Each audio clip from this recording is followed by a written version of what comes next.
Votre attention s'il vous plaît. Cet élément est en lingala et en français. Contactez-nous pour savoir s'il est aussi disponible en la langue de votre préférence. Veuillez aussi noter qu'il est en audio uniquement, dépourvu de ce fait d'image originaire. Nous sommes Christ Equality Fondation, œuvre évangélique internationale. Nous sommes christequality.com. Nous sommes évangile-éternel.com. Nous sommes toi et moi. Nous sommes vous et nous. Nous sommes tous ensemble réunis, main dans la main pour la conservation, la promotion et le partage de notre commun héritage, qu'est l'évangile éternel, ou le pourquoi de chaque choix de chaque choix de chaque choix. Notre évangélisation se fait au moyen de nos sites web, christequality.com et évangile-éternel.com. Au moyen de notre web radio évangile-éternel.com. Au moyen de notre web télé évangile-éternel.com TV. Au moyen de nos publications et brochures. Et au moyen d'autres ressources traditionnelles et contemporaines d'évangélisation des masses telles que les médias sociaux. À présent, la rubrique Pasteur et thème vous invite à suivre le bien-aimé de Jésus-Christ et des saints, le docteur Blaise Condé, ministre de l'Évangile éternel. Bonne édification au nom de notre commun Seigneur et Dieu Jésus-Christ. Amen.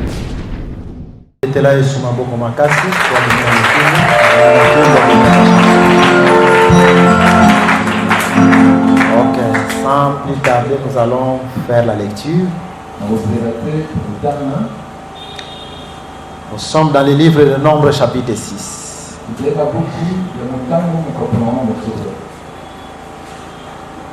Nous lisons à partir du verset 22 jusqu'au verset 27.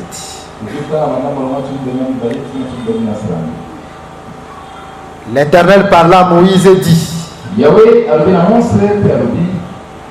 parle à Aaron et à ses fils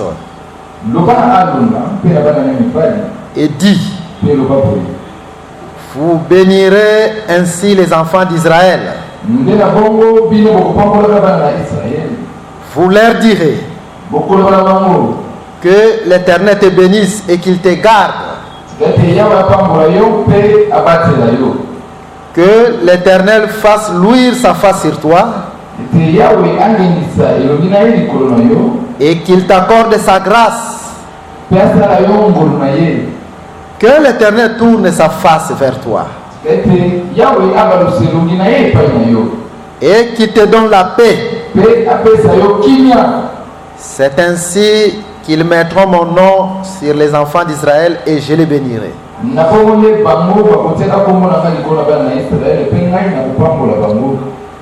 prenons une autre écriture. 2 Corinthiens, chapitre 7. Et nous allons lire le verset 2. Donnez-nous une place dans vos cœurs. La dernière écriture, c'est Jacques, chapitre 1er. Verset 22. Mettez en pratique la parole et ne vous bornez pas à l'écouter, en vous trompant vous-même par de faux raisonnements.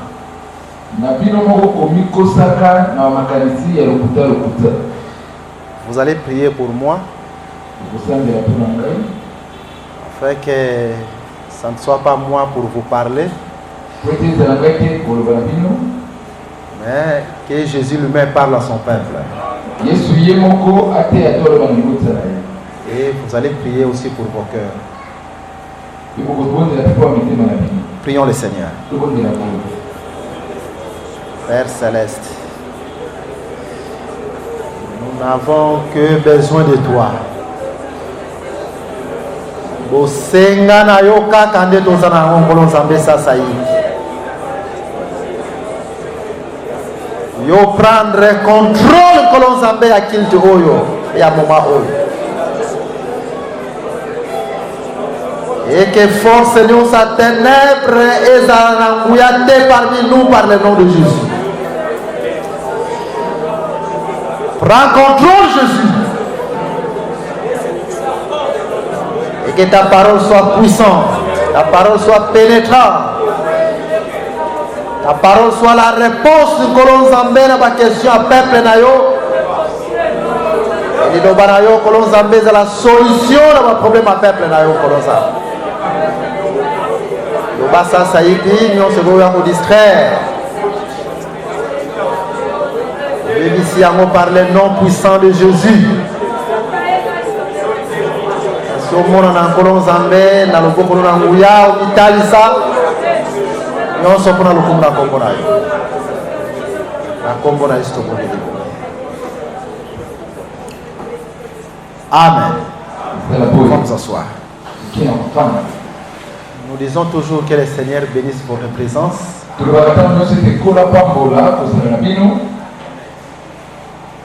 Et nous les répétons, nous cessons de les répéter. Parce que c'est conforme aux Saintes Écritures. Que tout sacrifice, Dieu paye toujours.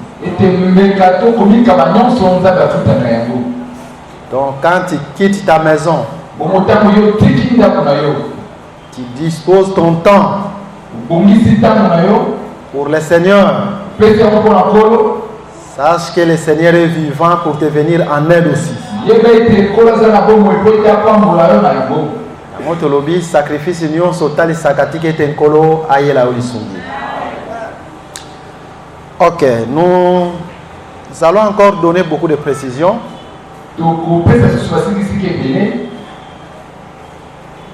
Et faire bien asseoir encore.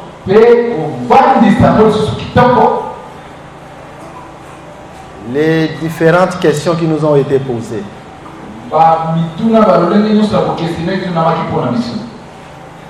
Tozolobake nega nzambe azopesa biso biyano yebake nzambe pasa capable apesa yo biyano na problème na yo. Faut yebaka yango. C'est ainsi tozotalisake faut yebaka mouvement ya molimo mosantu. Soki nzamba azomema biso ke ba question paye moko azopesa biyano eza pamba te.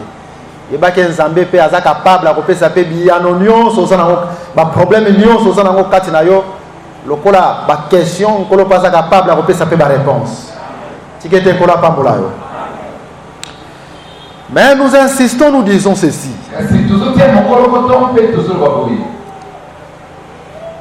Que Dieu veut bénir ses peuples.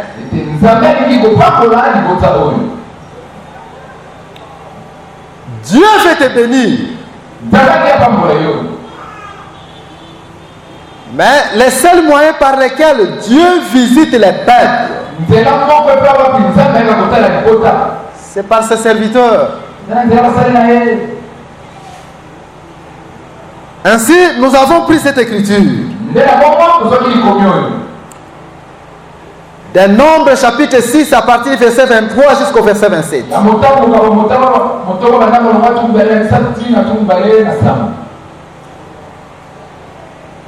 Là, Dieu donne la formule des bénédictions d'Israël aux sacrificateurs.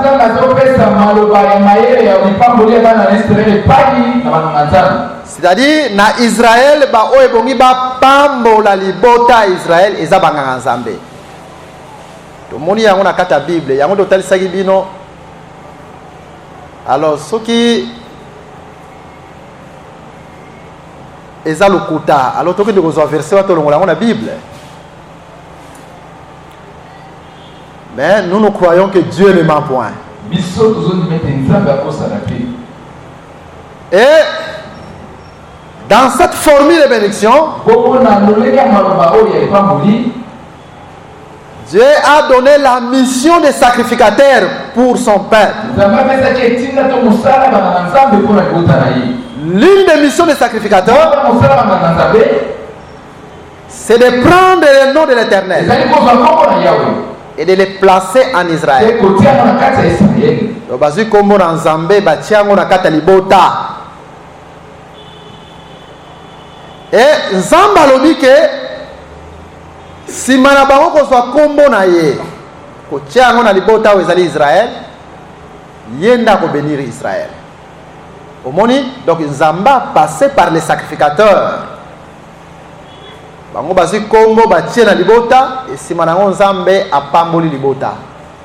Yango tozo insister conformément à cette écriture.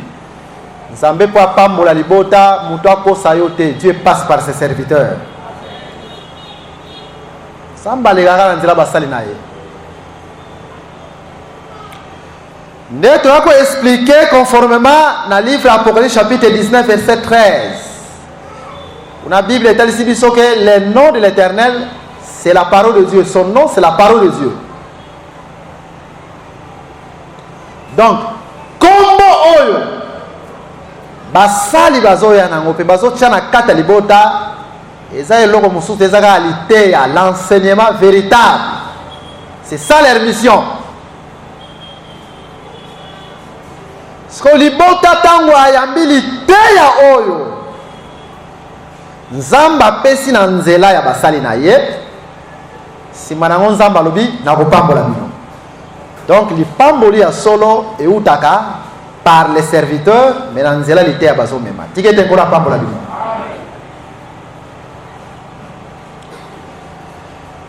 Alors, yamoto kene ko tanga 2 Corinthiens chapitre 7 verset 2. Là où Paul est en train de dire, faites que nous puissions trouver une place dans vos cœurs. Ne total ici Paul a zo ibisa ba Corinthiens bongo. Parce que soki bango kozalaka basali bazui esika te na mitema ya libota. Moyen libota wana ya mbalite ko utepa na bango ezate. Moyen penzamba ko pambola bango pezate. Parce qu'il faut pas y amalan lui teya ezali kombo na Nzambe et si manango pe Nzambe akopambola bango. Et nous avons évolué.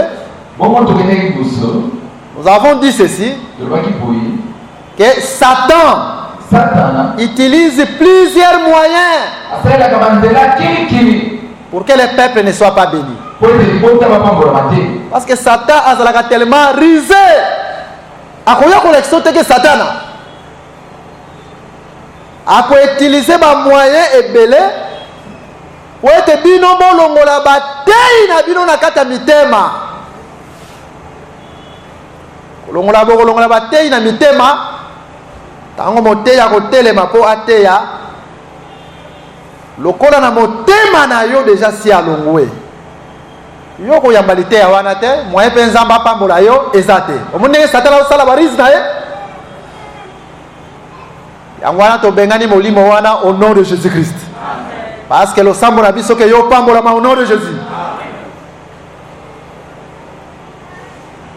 Alors lelo tozo bakisa moko na ba moyen mususu na ba moyen o Satan a utilisaka pour être alongola confiance kati na batei.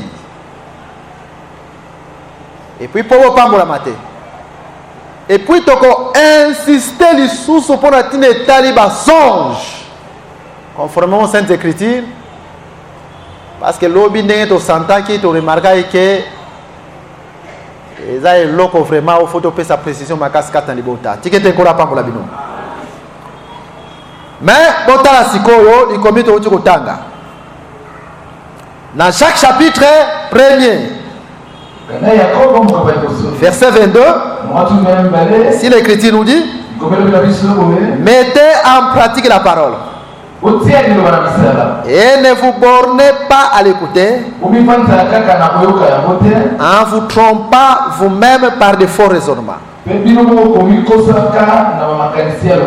Donc arme mususu Satan a utilisé pour être moi dans Nzambe atia liloba en pratique. C'est-à-dire monter ya ko telema azoteya mais arme mususu Satan utilisaka ezalaka ba faux raisonnement ndenge nini. Par exemple motei azoteya Satan aye kotia kati na ye makanisi mpona koyebisa ye ke non certainement motei oyo azoteya frère tel omoni. Donc azwi au lieu azwa liteya atia yango en pratique mais raisonnement moko ya lukuta Satan aye kotia kati na ye po ete moyen liloba wana ezwa place kati na motema na ye eza te. Lokola liteya mpe ezwi place na ye kati place na motema na ye te moyen mpe apambolama eza te. Tike te mpola apambola bino. Une telle personne ne sera jamais pour sauver. Pe muto abongo po abi que la sanctification c'est difficile. Soki par exemple vie na ye ezalaka vie ya kindumba ako continue kaka kindumba. Soki par exemple vie na ye ezalaka escroquerie ako continue kaka escroquerie parce que liteya ezwaka place na motema na ye te pourtant liteya ezobima ye atie raisonnement lokuta. Bon siko foi ekoti te kati na ye akobika sanctification ndenge nini. Soki mpe atongaka akokontinue kaka na kotonga parce que la parole ne prend pas place dans son cœur. Akozwa esundakisa mosusu moteya azoteya me alobia moteya azoteyaka moninga na ye moteyi tel faux raisonnement. siko raisonnement wana ye atie moyen liteya ezwa place na motema eza te. Et puis mutu wana pe moyen bika la sanctification jamais akobika la sanctification te. D'une autre manière akobika ka pété parce que la parole ne prend pas place dans son cœur. Yango nazo pesa bino précision boye conformément à la doctrine. Si par exemple même un prédicateur parmi nous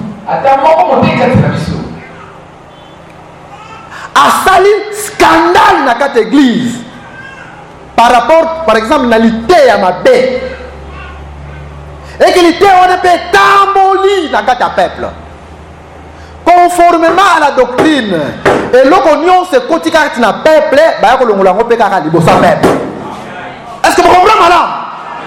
siko yo fo tala si réellement eloko wana eza na kati ya peuple soki mpe motei mosusu aye alongoli yango fo tala est-ce que oyo eloko asali eza doctrine to eza doctrine te, eza écriture to eza écriture te. Même réprimander un frère, on peut réprimander même un frère. Mais néanmoins, tout ça dit que moi dans Zambé tango aya koyoka liloba Nzambe aya koloka liloba Nzambe non kotiaka fort raisonnement katina ye. Moi dans Zambé d'abord soka soka liloba Nzambe il faut attala est-ce que les kamboana est biblique ou non. Soka est biblique koloba amen. Amen. C'est quoi? Faire raisonnement dans la Bible, ça n'est nini. Donc, motema wana nzamba komparaka yango, yeso komparaka yango, lokola semence o ekwei na nzela. Chez ça on fait sa parabole. Royaume des cieux. Et ça lokola semer o abimi. Kobima zo bima une partie à semence na ye ekwei na zela et bandeka likolo baye bale semence wana. Ce que Jésus a expliqué qu'est-ce que cela veut dire. Semence oyo ekwei na nzela elingi kolakisa nini. Yesu azo expliquer alobi eza ndenge moko na moto oyo ayoki liloba na Nzambe mais a comprendre yango te. Sikoyo satana donc bandeke wana nde satana aye alongoli liloba wana kati na motema na ye sana tangela bino yango tozwa écriture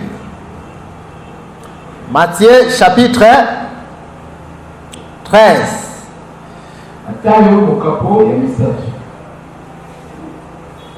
Quand la Bible est lubina biso, verset 18. Vous donc, écoutez ce que signifie la parabole du semeur. Lorsqu'un homme écoute la parole du royaume et ne la comprend pas, le malin vient et enlève ce qui a été semé dans son cœur. Cet homme est celui qui a reçu la semence le long du chemin. Parce que tant que ezobima motonyon sazo tchaba fort raisonnement c'est quelqu'un qui ne comprend pas l'enseignement. Ça comprend l'idée. Jésus a l'obéla déjà tipi abatouana dans la Bible. Quelqu'un qui comprend la prédication tant que ezobima a kotia fort raisonnement katina yete. Que monte azote aboye pona boye. Monte azote aboye pona boye. Siko Jésus a comparé le kola moto oyo liloba na Nzambe bimi a comprendre na yete. Yango atie ba faux raisonnement. Et le kola atie faux raisonnement a comprendre depuis l'été ate. Satana akoya ko longola la parole dans son cœur. C'est pour dire quoi? Une telle personne ne gardera jamais l'enseignement. Quelqu'un qui met de faux raisonnements, qui ne comprend pas l'enseignement. C'est ce que vous allez garder parce que Satan a joué. Donc, ils ont le faux raisonnement de Satan a joué la parole. Na faux raisonnement, Satan a joué la parole. Mutabongo a regardé l'enseignement. Yango toloba ke mutabongo ne bateau batika la pakano libéra. Parce que l'idée et vous allez garder jamais dans son cœur à cause des faux raisonnements. Soka tonga, on continue toujours kotonga. Vignon ça m'a bien compris que là à continuer. Pourquoi? Parce que les faux raisonnements sont salake à comprendre l'idée à et Satan n'a pas faux raisonnement à zolo la l'idée na motema na ye. Tikete nzamba pesa yo entendement spirituel. Nyonso Satan ayaka po eta chaka tra motema na fort raisonnement po eta comprendre l'idée à terre na bebisa ngo nom de Jésus. Yango tozo talisa ke lo lenge tozo kende parce que l'idée ya ezape na ngoya pona ko renverser les faux raisonnements. C'est un appel ce non verset. 2 Corinthiens. Chapitre 10 verset 5. 2 Corinthiens chapitre 10 verset 5. Nous renversons les raisonnements et toute hauteur qui s'élève contre la connaissance de Dieu. Et nous amenons toute pensée captive à l'obéissance de Christ. Mais c'est très important cette écriture. Donc, tant où l'idée a maka, Nzambe pe azwaka, Satan pardon. Amemaka pe makanisi abatu mususu la captivité na boum. Yango Bible bengi ba raisonnement, de faux raisonnement. Donc, Satan a commis que chacun de nous, ba raisonnement mon corps, azotea, c'est-à-dire azotea mututel, azotea mututel. Mais l'enseignement peut ezapé na nguya pour être et renverser ba raisonnement nous ces akatina yo et ça va penser nous ça les amener captifs. Satan a mené ba penser en captivité, mais elle soit ba penser na yo et même à l'obéissance de Jésus. Ya on a l'obéissance makanisi nyonso oyo Satan a memaki na captivité tangu lité ezotema pour être comprendre lité ate o taba raisonnement tikete nzamba tchakata yo obéissance enseignement. Est-ce qu'on dit le kolangai maîtresse moko makasi pour être mon lokumu au sana Yesu Masia toutes ces pensées soient renversées au nom de Jésus et au pambolama parce que quand le nom de Dieu qui est la parole est placé dans ton cœur si manamo zamba ko pambola bénédiction sur les plans spirituels, matériels, même financiers. Yango, il faut les laka. Ceux qui, par exemple, yo comprennent la réalité à té. Et puis, na katina yo, ceux qui les tézobima, on comprend toujours mal. Na ba raisonnement. Si manango, nzamba zo pambola, il faut ozo pambola ma. Lela, banda ko lela. Na évité. Parce que moi, dans Zambé, et l'autre à l'Ibosso, d'abord, nous avons conservé à 4 mois, c'est le salut. Est-ce que vous comprenez, madame? Mais nous avons dit que place aux alliés, aux amours dans Zambé, Zamba l'obélio. Et que penser, nous, c'est la captivité. Nous avons dit au nom de Jésus, nous avons mis à l'obéissance de Jésus-Christ. Ok.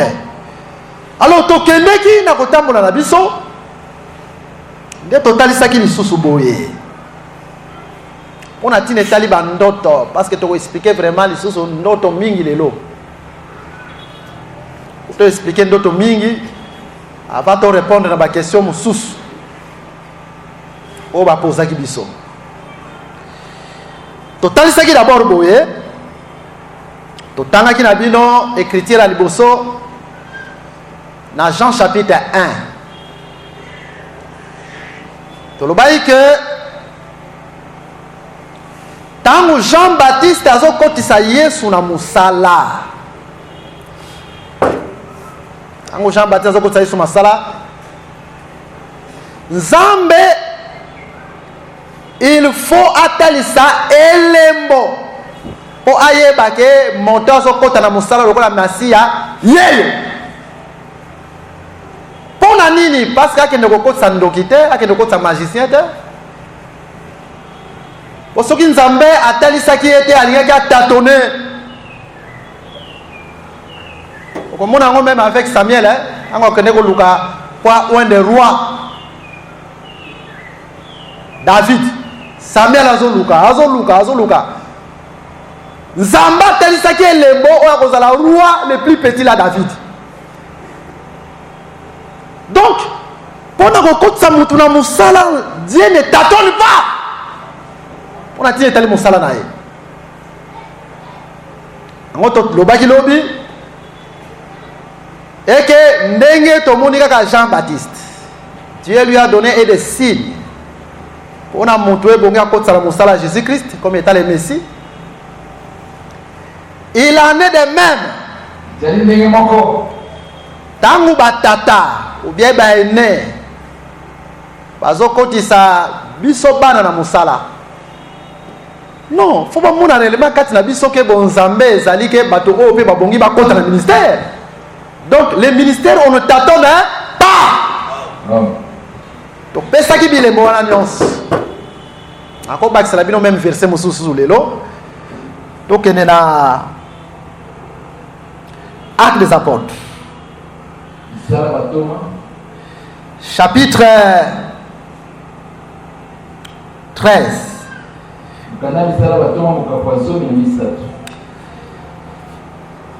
Verset 2 pendant qu'ils servaient les seigneurs dans leur ministère et qu'ils gênaient, le Saint-Esprit dit: mettez-moi à part Barnabas et Saul pour l'œuvre à laquelle je les appelais. Alors, après avoir gêné et prié, ils leur imposèrent les mains et les laissèrent partir. À l'église Antioche, tout le monde est allé au collège à ministre. Zambé, après que tu as Barnabas na Solo, to Paul kaka bongote na musala nzamba bengela ki bango. Dieu est venu se révéler au collège. Il y a un ministre. Pour tel ce que tala musala na bengeli bango. Nous sommes pour nani bile moyen to la pointe nzamba lingakata ko sa un brigand dans son œuvre. Zamba lingakata ko sa un sorcier, un magicien dans son œuvre. Zamba zalaka principe pour musala. Tout le monde a partagé Jean-Baptiste, tout le monde même il commis oyo.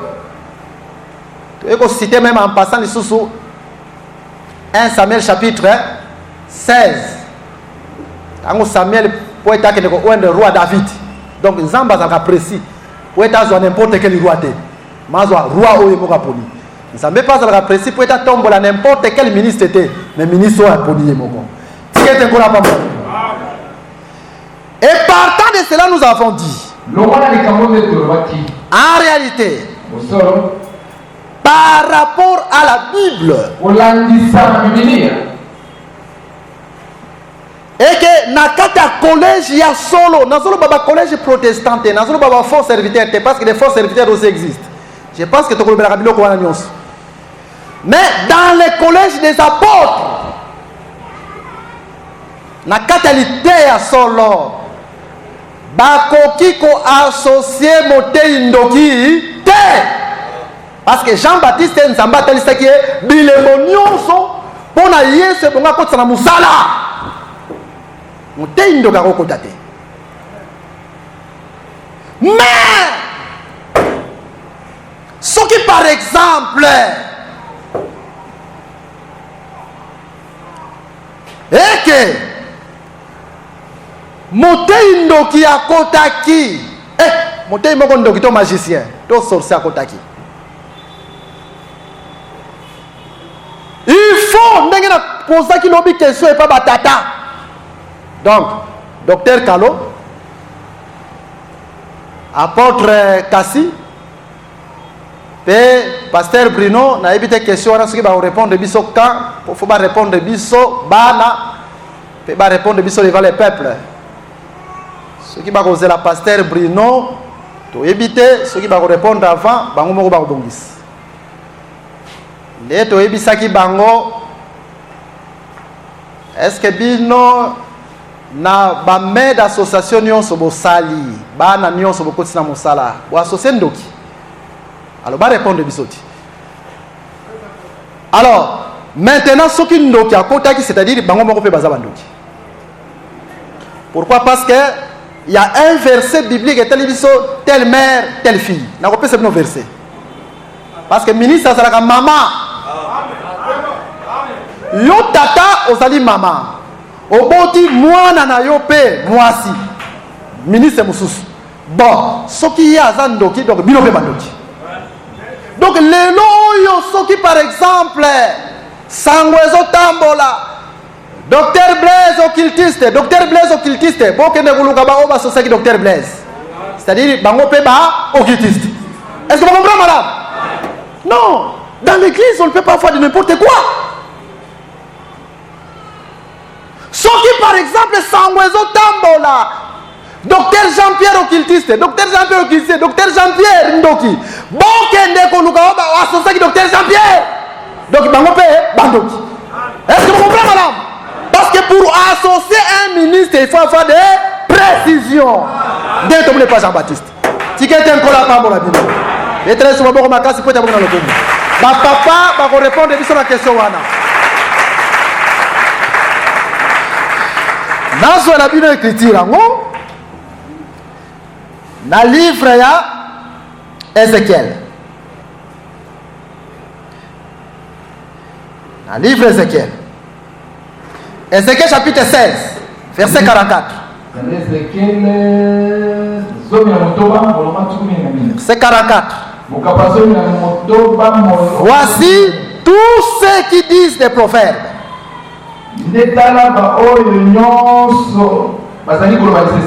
T'appliqueront ces proverbes. Telle mère, telle fille. Et en autre lobby que ministre azalaka pe mama neti batata ndenge bazabo bazape ba mama o baboti biso. Est-ce que vous comprenez malamu hein? Tokende ki musika pona kotalisa boye. Mais ce qui par exemple na kati ecclesia et ko salama que noto ezobima que docteur Blaise Azandoki ou bien ministre tel Aza Ndokito Aza occultiste motoye na ndoto wana doya poser ki biso question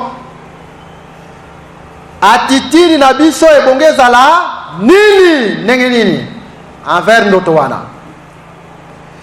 Nde to répondaki par rapport à une écriture quand même totangaki yango te totanga yango parce que mondimi pa kozwa ndoto. Tozwa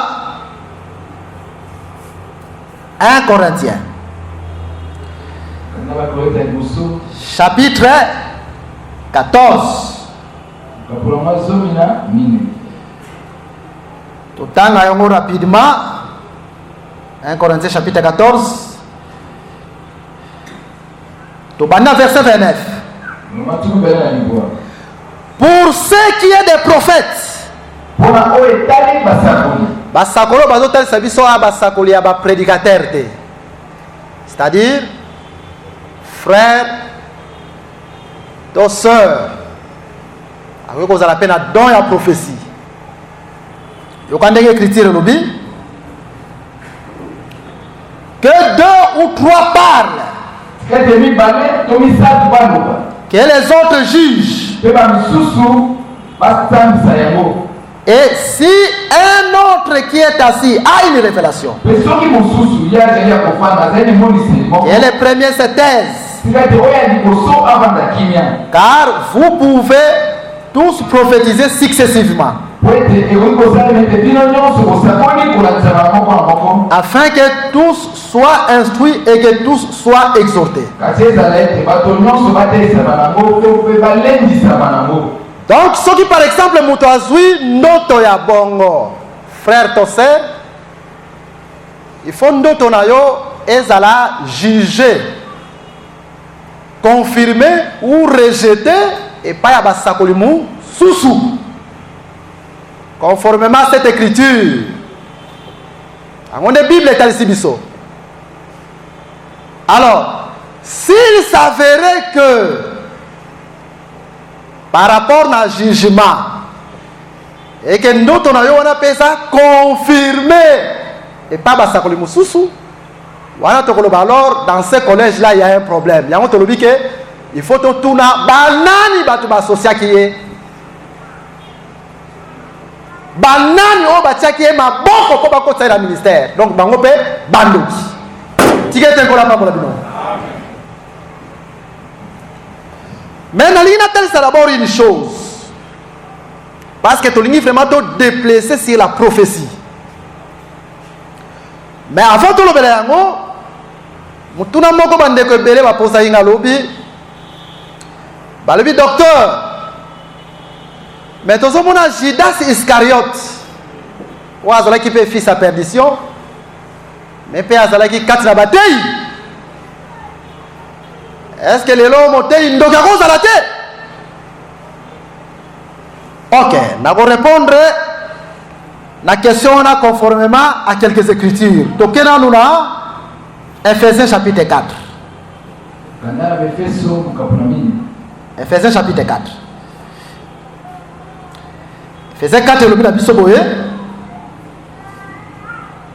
Nous avons verset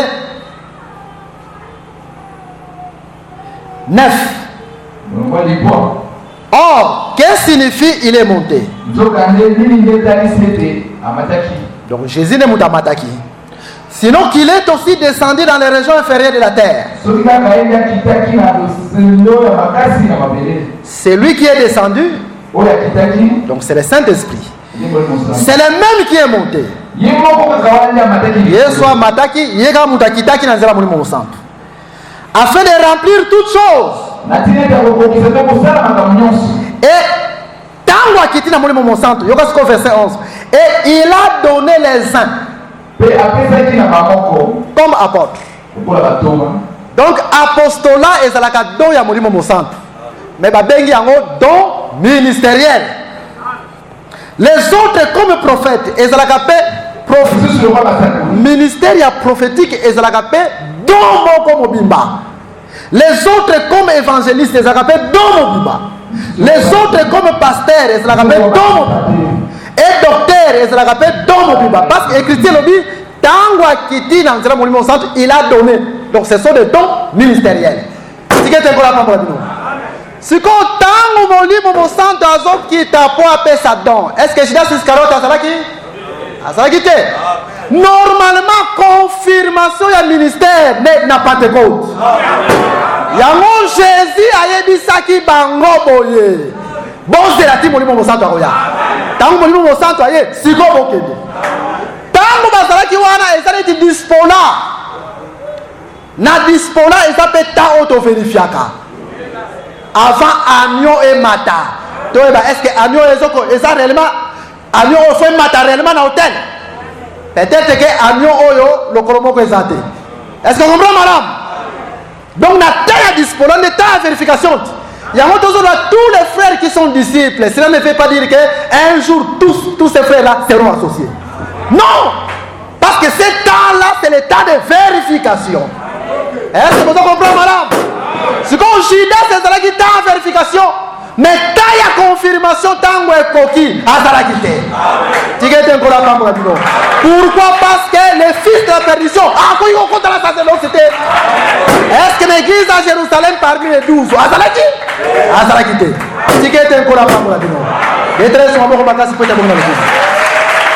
Ok, wana ezali portion à liboso. Même na kata ba disciple, toko linga pete fils à perdition s'est glissé. Non. Si Jésus peut a permettre qui pour être Judas ça wana Jésus ayeba qui. Donc Jésus ayeba que fils à perdition azali. Jésus ayeba que fils à perdition. Mais quels sont ces ministres? Oh, bah, quand il y a que Mouton contacté dans le ministère parce que Zandoki. Jésus a benga qui type à la ministère des conducteurs avec. Qui est dans Matthieu chapitre 23. Azo benga ba pharisien des conducteurs avec. Un conducteur aveugle, c'est celui qui associe quelqu'un qui est sorcier. C'est celui qui associe quelqu'un qui est occultiste. Benga il est tellement conducteur avec. L'homme qu'on pense à dire non qui aux aveugles. Est-ce que vous comprenez madame? Mais Jésus a fait sa réponse, ce sont des conducteurs aveugles. Un vrai ministre ne peut pas être aveugle quant à l'association. Quant à la... On met, pour qu'on ça, mais l'association, on pose les mains ministérielles. Alors, mais s'occuper Judas Satan dispola, Azalaki Wana, et Azalaki Peka pour un but, pour être à accomplir une écriture que mon qu'on a bazoli ali pa et l'on a Yesu fallait livrer. Donc c'était aussi pour un but. Est-ce que vous comprenez madame moi? Ticket un cola pas pour la bino. Betele suma boko makasi pa bomi na lokumu. Landa biso na bokebi nyonso. Yango ka tozolo bake ndenge tozo évoluer boye. Biloko tozolo beza biloko maka mike mais ce sont des choses qui purifient l'église. Ce sont des choses qui sanctifient l'église. Et ça biloko et ça la gagne libota et pambo na même financièrement. Au moni pe makambo na yo e fongwani. Makambo na yo pe e keli boso. Siko ndoto tango yaka ndoto ekoko ya d'une manière claire. Ndoto pe ko ya d'une manière symbolique. Faut y barabilo ko wana. D'une manière claire, muto akozo ndoto pe ko lobake namonaki en réalité docteur Blaise Azandoki. Oh, tu peux interpréter en mode parce qu'à mon docteur Blaise Azandoki. Ça alors d'une manière claire. Alors il faut ezala juger par d'autres prophètes. Ce qu'on a moussou et qu'on a d'une manière symbolique. Net par exemple Pierre. Pourquoi on a la vision dans Actes des Apôtres chapitre 10. A moni le napi moko ezokita. Et toko moko ezokita. E banyama nyonso ya mbindo ya likola etoko nyonso. Likola etoko wana. Bazoyi bisaye boma banyama wana pelia.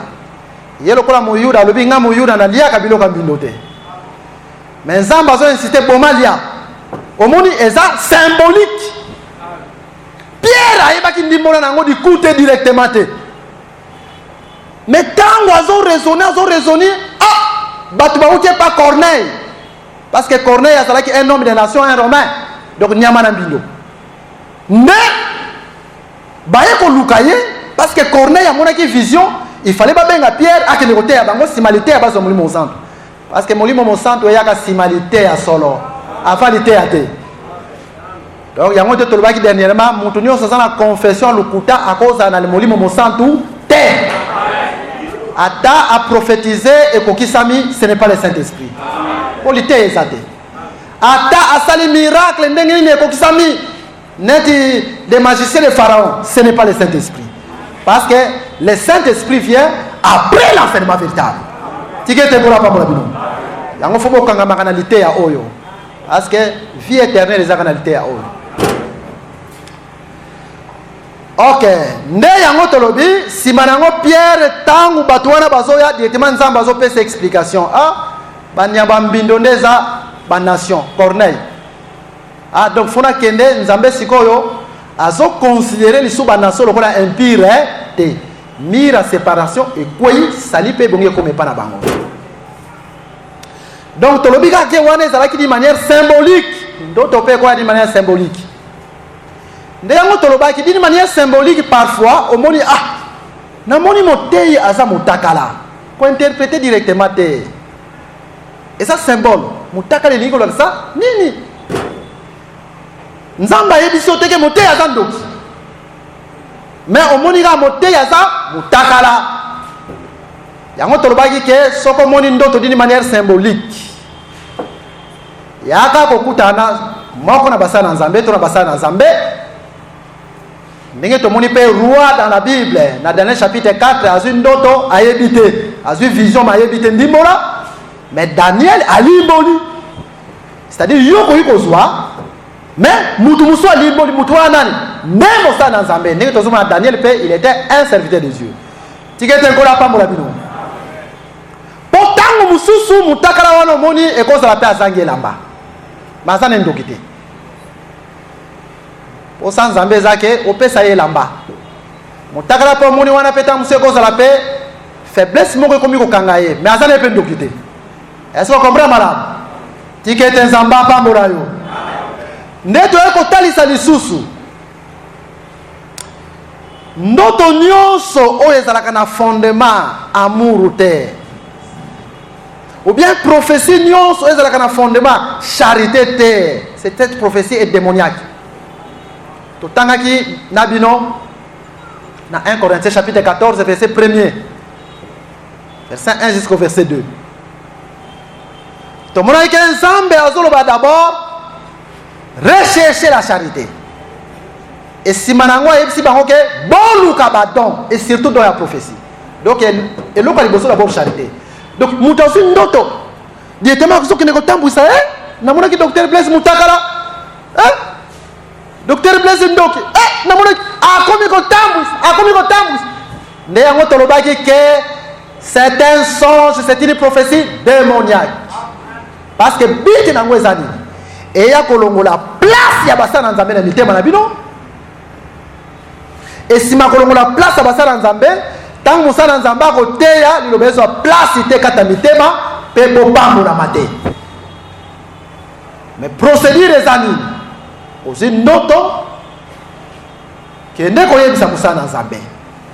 Je pense que nous sommes yango lobby et nous croyons que ndenge tozo kende nzambe nenga zocha ordre na kati ya mitema na bino par la doctrine nzambe par accomplir de grandes choses. Ce qui nzamba lobeli yo ata ozalaki concerné faut lobake Dieu même nzamba liningai parce que ce qui nzamba alingi motote nzamba bombela kailite ya nzamba bombela kai même correction mutu nzamba korjaka eza o alingi mingi nzamba lobi que je vous châtie comme mes enfants, c'est-à-dire l'idée pèse à la verge. Bible lobi yango. La parole pèse à la verge. Tant vous soupez l'idée, il y a une correction et frapper des ans. Tant vous soupez l'idée, il y a une exhortation. Tant vous soupez l'idée, il y a un enseignement. Donc, wana nyo saba chambre nzamba kotaka. Ako ya pe bongo pe poara ramener yo. Pourquoi? Parce que aux amwana na ye. Tikete ko rapa kola yo. Alors toujours que le côté sabou. En réalité, notre union so pe et ou take pas dans zambete. Prophétie non c'est ou take pas dans zambete. C'est une prophétie ou take pas dans zambé. Ça peut la prophétie mususu pe ou take dans zambete. Na zo la bino verset moko. Na zo la bino verset moko. Zama mukanda ya Actes des Apôtres. Chapitre 16.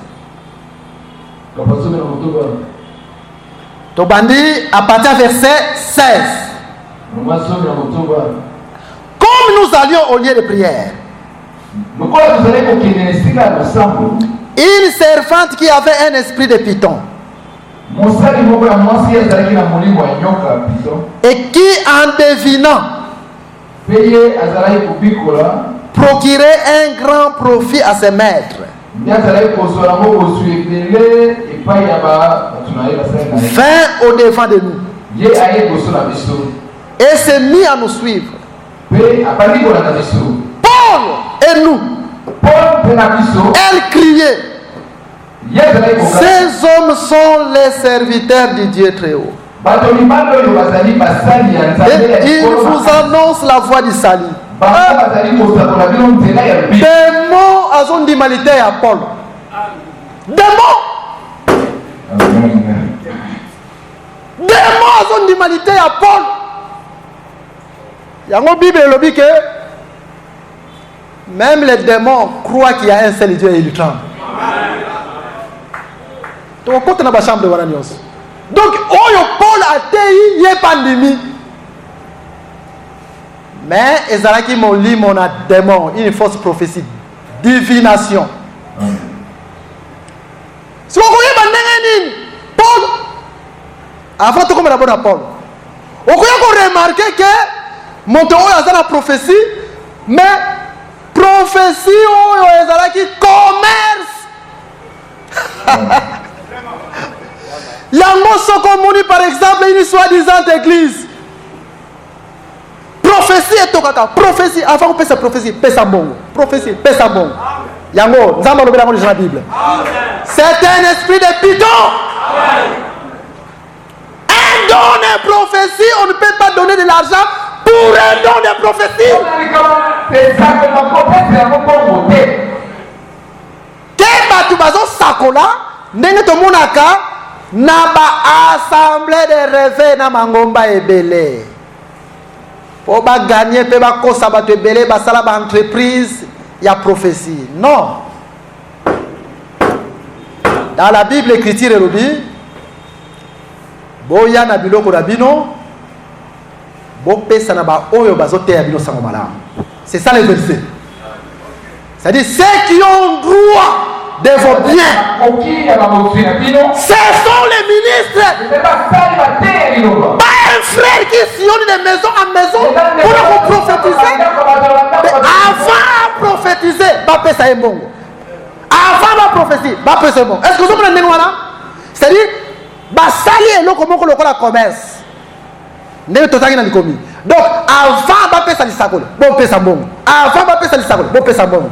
C'est un esprit de divination. Tu es encore là pour la Bible. Et tu es sur mon propre pour le monde. Mais là, pour un esprit, ce n'est pas facile, hein? Parce qu'ils ont dit même enseignement à Paul. Il y a une écriture, il y a 1 Corinthiens chapitre 14. Prophétie tant que bimaka, il faut pas juger. Donc Paul avait le discernement. Il savait que quand même Azo loué biso que tozo basai na Nzambe. Quand même Azo loué tozo annoncé voix ya sali. Mais à monaki par un esprit de discernement, il a jugé cette prophétie. À monaki c'est un démon qui parle. Pas de grand esprit wana. Yangwana prophétie nyon son église. Ata ezo ya ndengini, ata ezo ba vérité. Il faut toujours un jugement.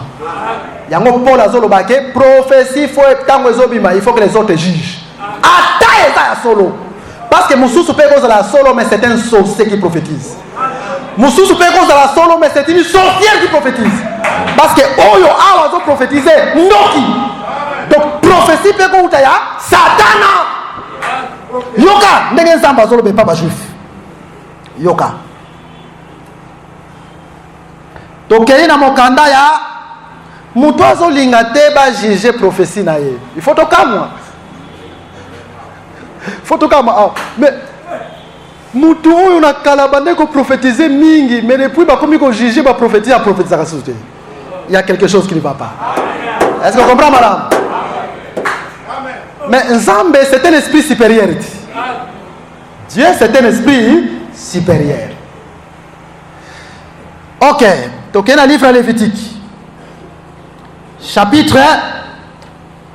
Lévitique, chapitre 20. Dans le verset 27. Si un homme ou une femme ont en eux l'esprit d'un mort,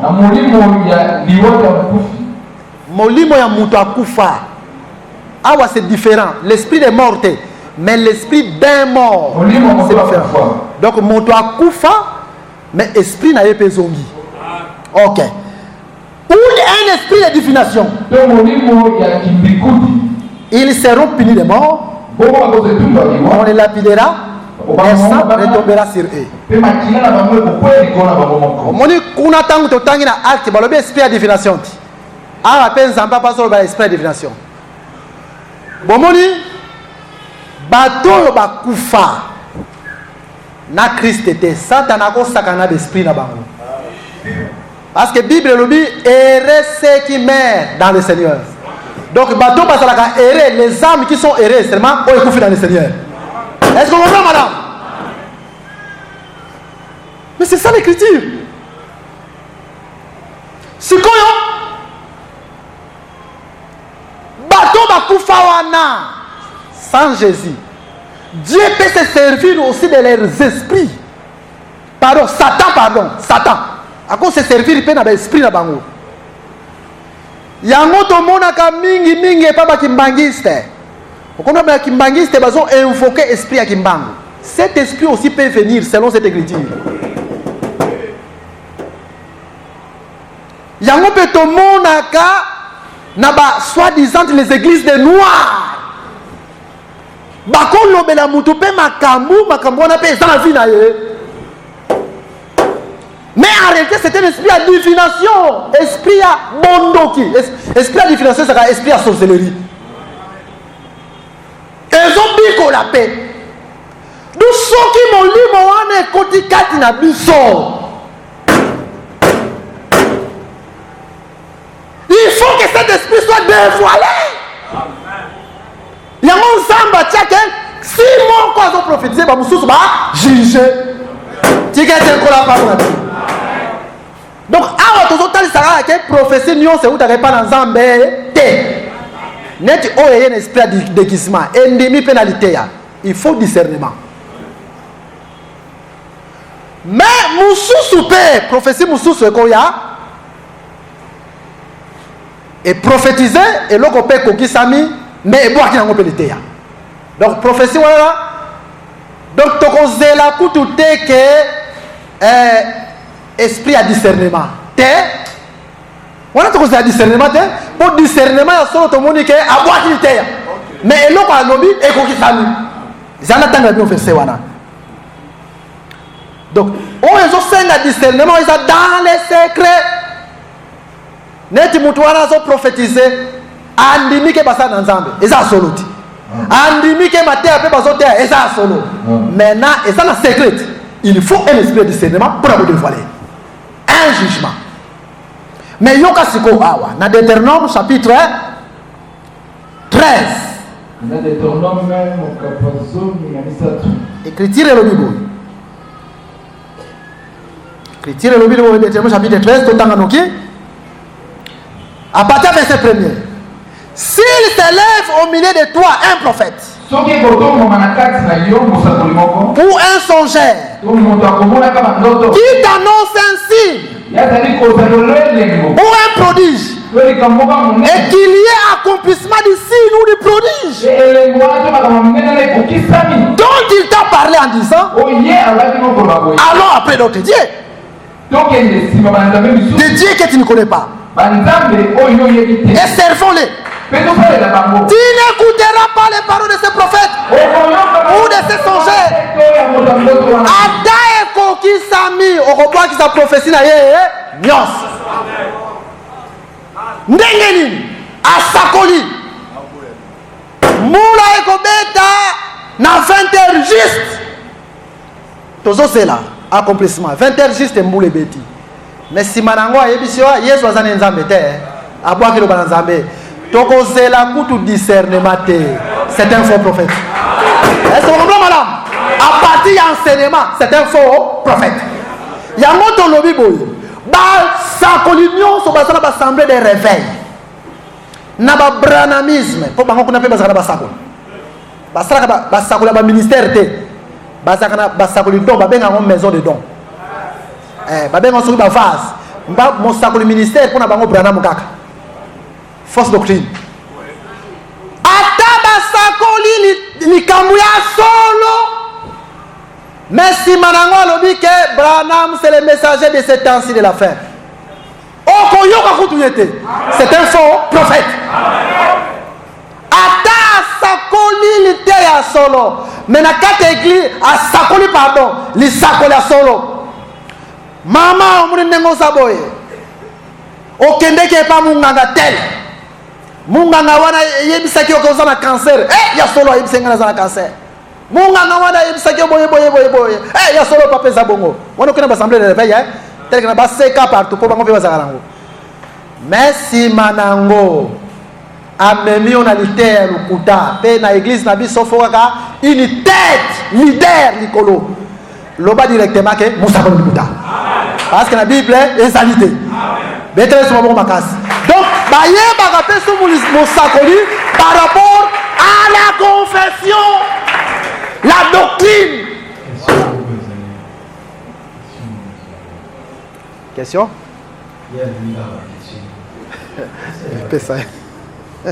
Il fallait continuer à côté souka na kopesa ba question. Na kotika ta limite. Kama ta. Na kopesa doya. Bon, to continuer on peut to perdre fil d'été. To kotika kama ta moko ya question. C'est-à-dire par rapport à la doctrine. Ce qui par exemple mon sakoliwana ata eloko ne kokisami mais si manango abwaki si doctrine mon sakola lukuta Bible lui rolanda ye te. Est-ce que vous comprenez madame hein? Tikete encore pas pour la bino. C'est-à-dire prophétie faut être la conforme à la doctrine selon l'analogie de la foi. Et Bible est ici so. Prophétie ko boire qualité ade. OK. Même sous souper à Rukoya. Asakoli ndambu ekokisami ndambu ekokisami te. Tipa basakoli pe wana bazali. Musakoli wana pasa musakoli lukuta. Natanga bi verset yango. Donc na livre ya Jérémie. Beaucoup ya Jérémie. Jérémie chapitre 28. Donc ndenge écriture etalisi biso.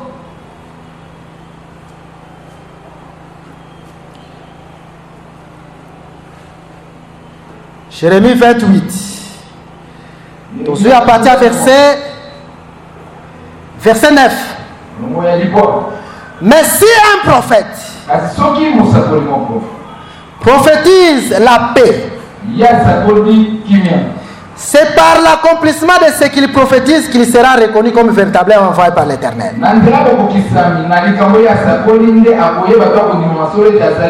Alors, Anania le prophète enleva le joug de dessus le cou de Jérémie, le prophète, et il le brisa. Et Anania dit en présence de tout le peuple, ainsi par l'Éternel. C'est ainsi que dans 2 années, je briserai de dessus le cou de toutes les nations, le joug de Nebuchadnezzar, roi de Babylone.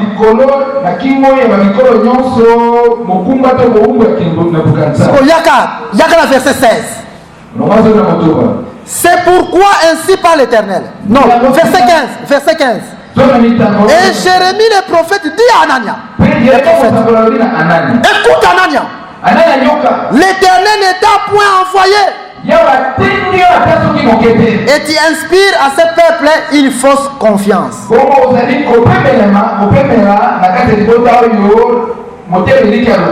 Sokotangi Jérémie 28 nyonso. Vous avez remarqué que Anania a écopé sa prophétie. Prophétie na ye zalaki ndenge nini? Israël akobima boumbu. Jérémie pe andimi amen akobima boumbu. Michael bakobima boumbu dans 2 ans. Donc une partie est amabé, mais une partie est bien. Parce que selon la prophétie, Israël fallait ça na boumbu 70 ans, 2 ans. Jérémie chapitre 25. Pourquoi on est écrit lobby? Tout ce pays deviendra une ruine. Jérémie chapitre 25 verset 11. Tout ce pays deviendra une ruine. Un désert. Et ces nations seront asservies au roi de Babylone pendant 70 ans. Jérémie déjà s'y a prophétisé que Boumboura va à 70 ans. Mais Anan est envoyé à l'objet à 2 ans. Nambo Moussou c'est vrai parce que Barobima, ce que Tangi Jérémie chapitre 28, nous sommes parti où la Jérémie Andimagi, mais Nambo Moussou c'est Ali Mabé. Et Nasuka Jérémie Anobi Nzamba Tindi Yote. Donc Azamu Sakola Lukuta, un prophète non un envoyé de l'Éternel. Donc l'Isakoli Nyonso Oye Yaka. Et que Nambo Eza ya solo Nambo Peza Lukuta Tokundima Yangote. Par exemple, Obi Mbula Ekobeta na 20h juste. Nzamba Kosakate. Ok, Tozola na Mbula Ekobeta. Mais au lieu de mboule bête à 20h juste, mboule bête à 20h30. Au moins, ndambo na mousse koksamien, mboule bête à 20h juste. Mboule bête oui et bête, mais bête à 20h juste et bête à 20h30. Pour nous le paquet, l'Éternel n'est pas envoyé. Donc d'une autre manière, notre oye ute pas dans Zambé, il faut bailler bayango na accomplissement na totalité nango. Non seulement accomplissement de la totalité, mais il faut être conforme à la doctrine. Et comme il m'a dit, banda il était là, tu sais quoi la pas pour la yo. De awa tozo talisa. Nzambe alobaka.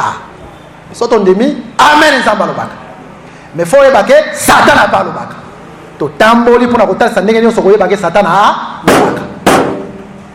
Yango il faut qu'il soit d'autres prophètes qui doivent juger. Ok.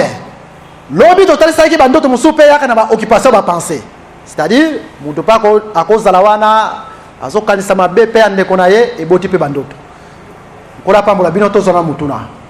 Bon, les doyens ont posé biso ba question moko très importante. Et ça ndenga bien pour être sunga biso pe to s'envoler bien. OK. Bon, na yina tuna mutuna po batuba bato belo afundaka mpe collège awa te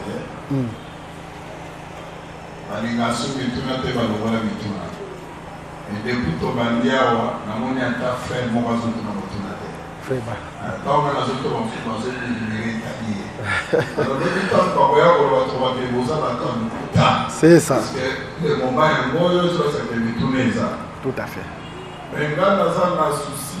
Oh ouais. Parce que nous on dirait na satisfaire là. Ouais ouais. On a comprendre bien. C'est ça. Ngana dali na ngai na lotu ndoto na ngai. Ouais. On a lotu ndoto na ngai na kanisa kité. Ouais ouais. Dès na bandi nobi. C'est ça. Bon, bino webusinga la kanisa na bino na kanisa. C'est ça. Oh, on y a côté de la télé, on a eu sous clairement la ligne.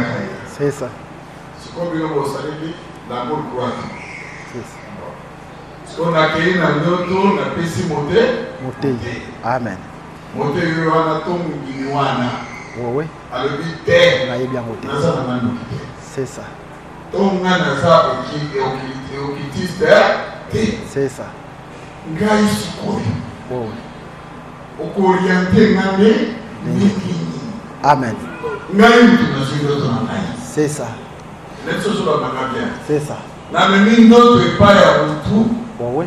mutu wana Abongi. alobi naza ya bongi C'est ça. question Bon, oui. nga sikoyo na kosala nini Ok. deuxième Bon, oui. po wana yo mutu otyango sikoyo na kati na ngai Les abonnements. namoni olobi yo soki mosakoli asakoli Bon, oui. eke soki asakoli soki abwaki liteya Bon, oui. lisakoli nyonso toboya C'est ça. sikoyo otangi kaka baeglise ya reveil Bon, oui. engina tuna motuna Ok. sikoyo na basambe tesa Amen. basakoli Abouaki l'Itéa. me place wana engina oyo eklerenga Tout à fait, doyen. Merci beaucoup. place wana bazoteya Oh, oui. chaque jour Tout à fait. landa pantalon Ok. lokola bango bandimaka yesu aza nzambe Tout à fait. babwaki liteya te nani baprofesi Merci, doyen. Question qui toque au pensa. Maîtresse Mabon Makas. Alors, les autres là, ça, ceci peut tata ça n'a pas pour la moussa dans Zambé. Pour la moussa dans Zambé. poussé au monde dans ici. Ok. Bon, oui, ici. namoni otangi lolenge bato bazwaka baprofesi Ouais, ouais. me natangaki na oyo éclaire ngai Oh, na Néhémie chapitre 6 oh. soki bokopermettre nga Tout à fait. natanga yango Ouais, ouais. Néhémie chapitre 6 Ouais, ouais. mpo naloba n'importe quoi te C'est ça. chapitre 6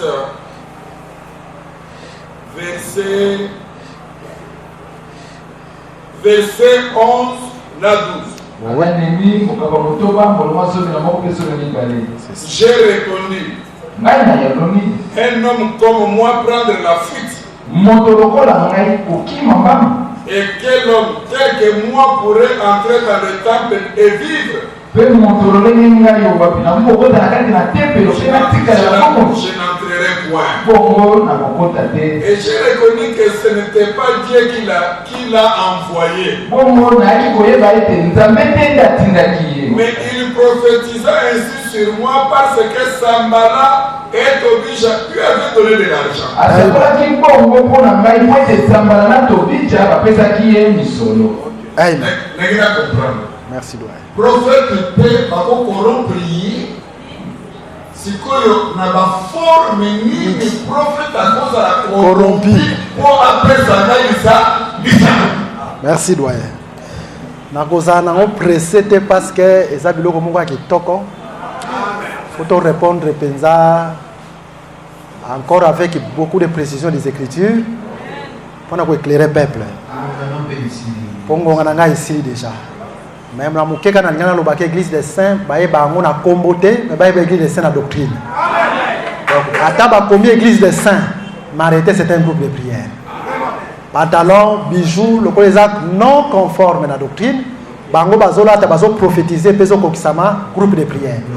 Kaka ne totali awa mais nyonso le kopesa ba détail lobi. Kona mambo na lo.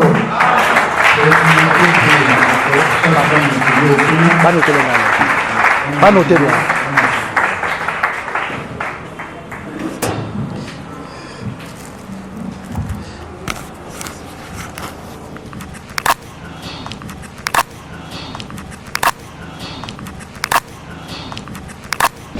Merci d'avoir suivi ce message et que Jésus-Christ vous bénisse. Si vous avez une question à l'intention de l'homme de Dieu, si vous voulez que l'homme de Dieu prie pour vous, si vous voulez vous confier à l'homme de Dieu, ou si vous voulez tout simplement bénir l'homme de Dieu, contactez-le directement si ses coordonnées sont disponibles depuis sa page. Sinon, contactez-nous et nous lui transmettrons vos préoccupations. N'oubliez pas de faire un tour à notre page évangélisation pour voir en quoi vous pouvez vous rendre utile à Christ par cette œuvre. Que Dieu vous bénisse tous. Amen. ChristQuality.com. Les cieux en un clic de la souris. Évangile-éternel.com, le site de l'évangile éternel. Christ Equality Foundation, équilibrer la manne ramassée dans le désert de sorte que chacun ait un eumère.